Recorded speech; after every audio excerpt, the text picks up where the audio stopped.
every ERP system is going to have functionality gaps. You can't get around it. And so you have a decision to make. Are you going to use that functionality in a standard off-the-shelf way, or are you going to customize it? And what risks do those present? That's what I want to talk about today. My name is Marcus Harris. I'm a software and technology attorney.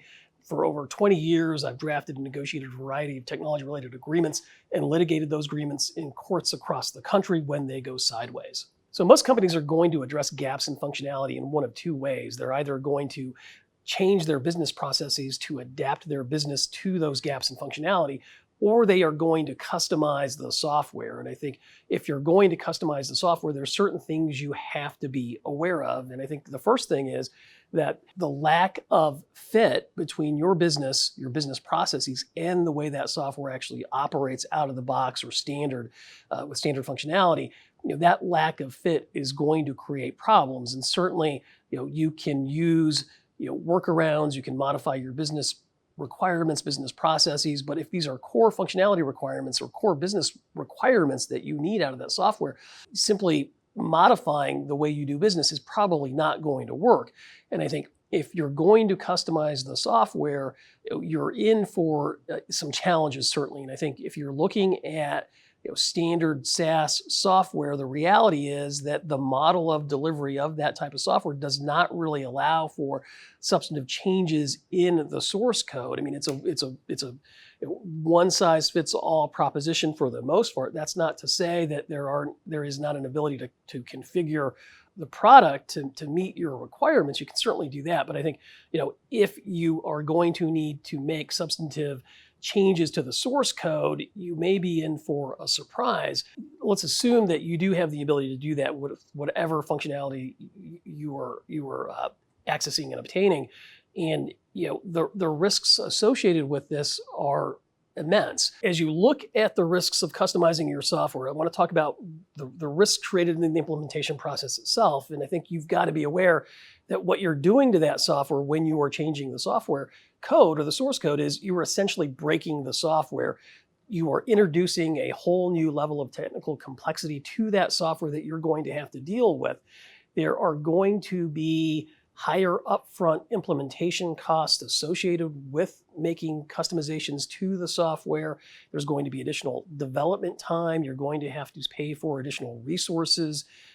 And I think the reality is that the more customized your software is, the more customizations you are going to make to it, your project timeline is going to get extended, and any go live dates that you're trying to hit are probably going to have to be pushed out as well because of the nature of customization to that software product.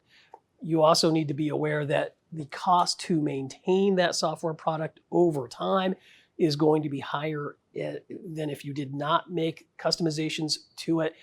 You need to be aware that you might need specialized maintenance, you might need specialized support, especially if you've done extensive customizations to that software. So, if there is going to be an update or upgrade pushed out to the general commercial customer base by that vendor, and you've got an extremely customized system, those updates and upgrades may not work well with your customized environment, which means that you are going to need to have specialized resources either in-house or specialized consultants that have what I would call tribal knowledge of the customizations that you have made to your software to be able to get it to work. And again, that is going to increase your costs over time. You need to be aware that customizations can break. I think they're more prone to breaking, they're more prone to having issues than standard off-the-shelf, out-of-the-box software functionality that has been vetted and tested over a research and development period. These are customizations, dynamic as configured for your business, and they don't have the level of due diligence associated with them that the regular off-the-shelf software might have.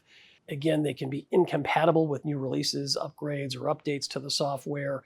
I think that maintaining those customizations over time is going to require specialized knowledge from specialized consultants, either within your organization or outside of it.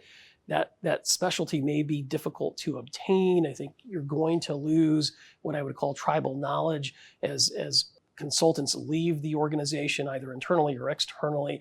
And then again, the likelihood of errors increases the more people that are going to be touching that software and trying to maintain it because of the inherent complexity associated with the customizations that you have made to that software.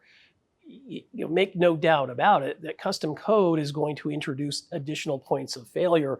The system in general, because of the level of customizations, the modifications to that source code, is going to be more prone to errors, bugs, and instability.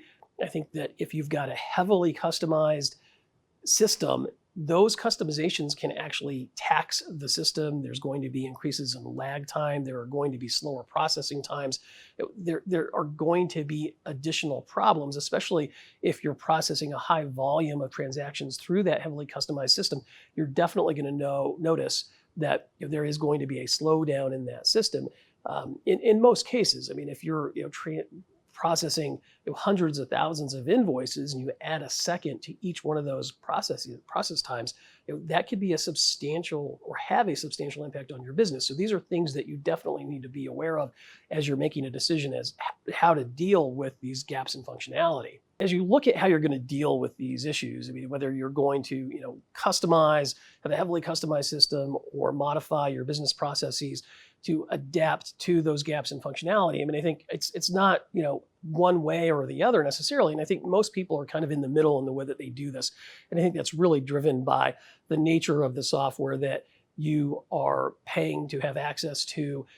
If it's on-prem, I think that's a different scenario. If it's more of a SaaS cloud provider scenario that you're in, which most people today are, the likelihood that you're going to be making extensive customizations is probably not going to be very high, though I think you're going to make some. And I think if you are going down that road to having extensive customizations, you really got to take a step back and think, how good of a fit is this software for my business? Because the whole goal of obtaining a cloud software system is really, to reduce costs, to reduce the scope of the implementation, to gain efficiencies, and to utilize, this standardized offering that is being pushed out by the vendor with minimal modifications and customizations. And I think that really should be the goal if you're going to go the cloud route. If you have any questions about any of the issues in this video or any of our other videos, please feel free to reach out to us at taftlaw.com. We'd love to talk to you about these issues and get you pointed in the right direction.